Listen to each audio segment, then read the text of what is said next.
خوب بہتر اچھا مسلمان بنانے کی فکر پیدا کریں گے انشاءاللہ، اور جہاں بھی موقع ملے اچھی مجلسوں میں جانے کا وہاں شامل بھی ہوں، اور اپنے گھر کے ماحول میں بھی اس بات کا خیال رکھا جائے کہ صرف دنیا کی باتیں نہ ہو، دین کی بھی باتیں ہوں۔ بالخصوص مائیں بہنیں جو ہیں وہ اپنے تذکروں میں بھی، اپنے گھر کی بات چیت میں بھی حضرات صحابیات کی زندگی پڑھیں، سنائیں، ایسے ہی چلتے پھرتے گھر کا کام کرتے ہوئے تسبیحات کا اہتمام فرمائیں، زیادہ سے زیادہ درود شریف پڑھنے کا اہتمام فرمائیں، اپنے بچوں کو بھی خوب کہتی رہیں، چھوٹے جو بچے ہیں ان کی تربیت کی خاص فکر رکھی جائے، اپنے اکابرین کے واقعات سنائے جائیں، ان کے مجاہدات سنائے جائیں، ان کی جو انہوں نے طرح طرح کی مشقتیں اٹھائی ہے انہیں بتائی جائے، تاکہ بچوں کے ذہن میں یہ بات بیٹھے کہ ہمیں بھی ایک اچھا مسلمان بننا ہے،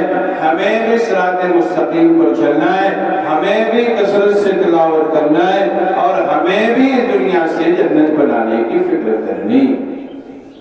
آج عام طور پر ہم سب جو ہے اپنی اولادوں کے لیے دنیا کی فکر کرتے ہیں، دکان بھی بن جائے، مکان بھی بن جائے، ذریعہ معاش خوب اچھا ہو جائے، لیکن دین کی جو فکر ہے وہ نہیں ہوتی۔ دنیا کی فکر کرنے میں کوئی حرج نہیں، لیکن دین کی فکر کو اس پر فوقیت ہونی چاہیے۔ بچوں کے دیندار بننے کی آپ کے اندر ہر وقت فکر رہے اور طلب شدید رہے، مسلسل رہے کہ بچوں کو کیسے اچھا بنانا ہے، اپنے بچوں کو کیسے اچھا بنانا ہے۔ اس کے لیے اچھا بننا پڑے گا، اس کے لیے غصہ نہیں کرنا پڑے گا، اس کے لیے جھوٹ نہیں بولنا پڑے گا، اس کے لیے جو ہے غصہ نہیں کرنا پڑے گا، چاہے وہ مرد حضرات ہو یا پردے میں بیٹھی ہوئی ہماری مائیں بہنیں، ان سب کو یہ بات ذہن میں رکھنی ہے کہ نہیں، ہمیں ایک آئیڈیل پہلے بننا ہے اور ویسے ہی اپنے بچوں کو بھی بنانا ہے۔ کہنے سے ہمارے حضرت والا رحمۃ اللہ علیہ فرمایا کرتے تھے کہ دیکھو، تربیت بالقول نہ ہو بلکہ تربیت بالعمل ہو۔ خود تلاوت اپنے گھر میں کی جائے، فجر کے بعد تلاوت کا ماحول اگر ماں بنا لے گھر میں، گھر کا جو سرپرست ہے، چاہے مرد ہے چاہے وہ عورت ہو، وہ گھر میں اگر فجر کے بعد تلاوت کا اہتمام کریں، اب بچیاں بھی ساتھ میں بیٹھنے لگیں گی، بہویں بھی ساتھ میں بیٹھنے لگے گی، بچے جو کالج میں پڑھتے ہیں وہ بھی بیٹھنے لگیں گے۔ پتہ یہ چلا کہ ایک نے عملاً دعوت دی، عملاً فکر کی، اب اس کے اس عملی فکر کی برکت یہ ہوئی کہ بچہ بھی تلاوت کرنے والا بن گیا، بچہ بھی کیا ہے، نماز کا اہتمام کرنے والا بن گیا۔ ہمارے حضرت والا رحمۃ اللہ علیہ فرمایا کرتے تھے کہ نماز کے لیے جاؤ تو بچوں کو خوب محبت سے ان کے ہاتھ کو پکڑتے ہوئے جاؤ، سو رہا ہو تو اس کو جو ہے خوب اچھے سے بوسانی پیشانی پر جو ہے بوسہ دے کر اٹھا لو، سر پھیر کر اس کو اٹھاؤ، بیٹے نماز کا وقت ہو گیا ہے، حیا علی الصلاۃ کی ندا آ رہی ہے، حیا علی الفلاح کی ندا آ رہی ہے، الصلاۃ خیر من النوم، مؤذن کہہ رہا نماز کی طرف آ جاؤ، نماز تمام چیزوں سے بہتر ہے۔ اب اگر خوب اس کے اوپر توجہ دی گئی، وہ محبت سے کام لیا گیا، بچے راضی ہو جائیں گے۔ اب مائیں جو شکوہ کرتی ہیں کہ بیٹیاں بات نہیں سنتی، اب بیٹیاں بات کب سنیں گی؟ جب آپ اپنے اندر اولاً جن باتوں کے لیے کہہ رہی ہیں ان پہ عمل کا جذبہ پیدا کریں گی، ثانیاً ان کو خوب بار بار توجہ دلاتی ہیں۔ اس لیے جو باتیں، وقت بہت کم ہے، باتیں جو کہی گئی اس پہ عمل کی کوشش کریں، بچوں کو اور بچیوں کو نیک صالح بنانے کی فکر کریں، اور ان کی تعلیم کے نظام کو بہتر بنانے کی فکر کریں۔ جہاں بھی بچوں کو پڑھنے اور پڑھانے کے لیے بھیج رہے ہیں اور بھیجتی ہوں، یعنی بیٹیاں یا بیٹے جہاں پڑھتے ہوں یا پڑھتی ہوں، وہاں پر جا کر دیکھنا چاہیے کہ وہ اچھے ماحول میں پڑھ رہی ہے نہیں پڑھ رہی۔ تعلیم کے نام پر ان کو غیر ضروری کام میں تو نہیں لگا دیا گیا، تعلیم کے نام پر ان کو فحش کاموں میں تو نہیں لگا دیا گیا۔ یہ بات سمجھائی جائے بھی گھر والوں کو اور دیکھی بھی جائے، بیٹی پڑھنے جا رہی، گائے بغائے اسکول اور کالج میں جانا چاہیے، بیٹا ہاسٹل میں رہ رہا، بیٹی ہاسٹل میں رہ گئی، دائیں بگائے جانا چاہیے تاکہ ہماری نسلیں جو ہیں وہ ایک اچھے سے بہتر سماج کو تشکیل دینے والی بھی بنے، اور اس کے لیے پہلے بننا پڑے گا۔ اس لیے جتنی مائیں بہنیں آئی ہیں اولاً اپنے گھر کے ماحول کو دیندارانہ بنائیں، علماء سے محبت کرنا اپنی اولادوں کو سکھلائیں، انہیں بتائیں کہ ائمہ سے محبت کرو، علماء سے محبت کرو، بزرگان دین کی صحبت میں آؤ جاؤ، قریب میں مدرسہ ہو وہاں بھیجیں، اور گھر کے لوگ جو قرآن پڑھنا نہ جانتے ہوں انہیں قرآن پڑھنے کا ذوق شوق دلائیں، تاکہ اس دنیا سے ہم اپنی آخرت خوب سجا کر سوار کر جا سکیں۔ اللہ تعالیٰ ان باتوں پر عمل کرنے کی توفیق مرحمت فرمائے اور اس مدرسے میں خوب برکت عطا فرمائے۔ اللہ تعالیٰ جو اس مدرسے کے بانی ہیں اور جو نگران لوگ گزرے ہیں، ناظم حضرات گزرے ہیں، حضرت والد رحمۃ اللہ علیہ ان کی درجات کو فرمائے۔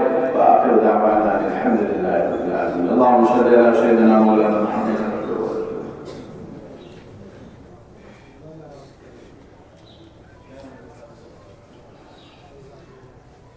ربنا ظلمنا أنفسنا وإن لم تغفر لنا وترحمنا لنكونن من الخاسرين ربنا لا تزغ قلوبنا بعد إذ هديتنا وهب لنا من لدنك رحمة إنك أنت الوهاب۔ اے اللہ ماد اپنے فضل و کرم سے ہمیں سر ایک کے قصوروں کو گناہوں کو معاف فرما، ہمیں سر ایک کو اپنا قوی صحیح تعلق عطا فرما۔ اللہ ہم سب کو اپنے نیک و صالح بندوں میں شامل فرما۔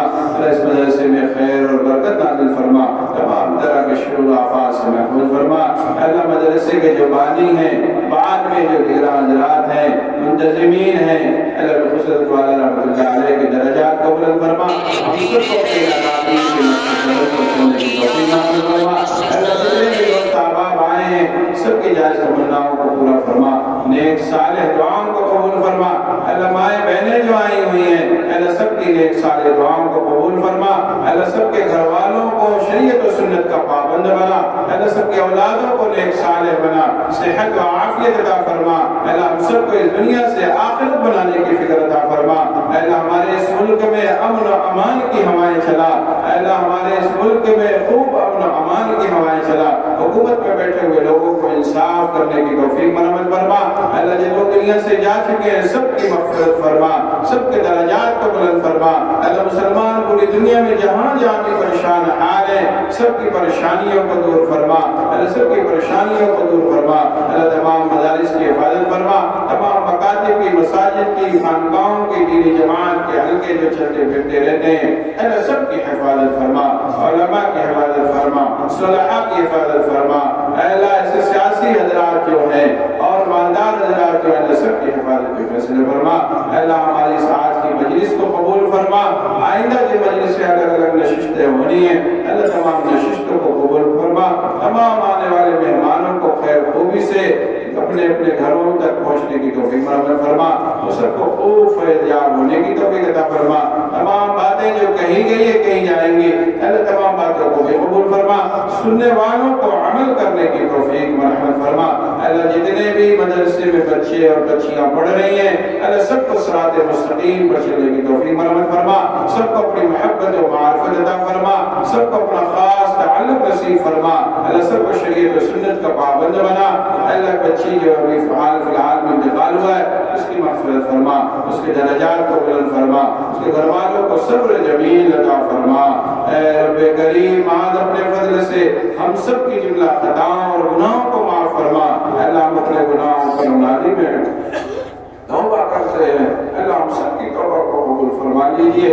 اللہ بے شک ہم بڑے گناہ گار ہیں، بڑے خطا کار ہیں، اللہ ہم سب کی گناہوں کو اور خطاؤں کو معاف فرما لیجئے۔ اللہ ہم سب کے گناہوں کو اور خطاؤں کو معاف فرما لیجئے۔ اللہ ہم سب کو گناہوں کو اور خطاؤں کو معاف فرما لیجئے۔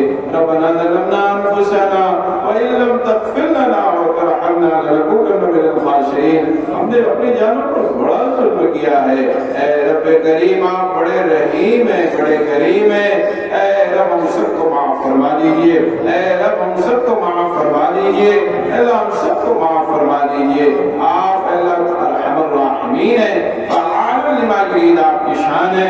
اللہ ہم جیسے بیوقوفوں کو اگر معاف فرمانا چاہیں تو آپ سے کون پوچھنے والا ہے، اللہ ہم سب کو معاف فرما دیجئے۔ ہم سب کی جتنی خطائیں گناہ ہیں سب معاف فرما فرما دیجئے، آئندہ گناہوں سے بچنا آسان فرما دیجئے، آئندہ گناہ والی مجلسوں سے بچنے کی توفیق مرحمت فرما دیجئے، آئندہ اچھی مجلسوں میں آنے جانے کی توفیق مرحمت فرما دیجئے۔ ربنا تقبل منا انك انت السميع العليم، صلی اللہ تعالی علی خیر خلقه محمد وعلى اله واصحابه اجمعین برحمتك یا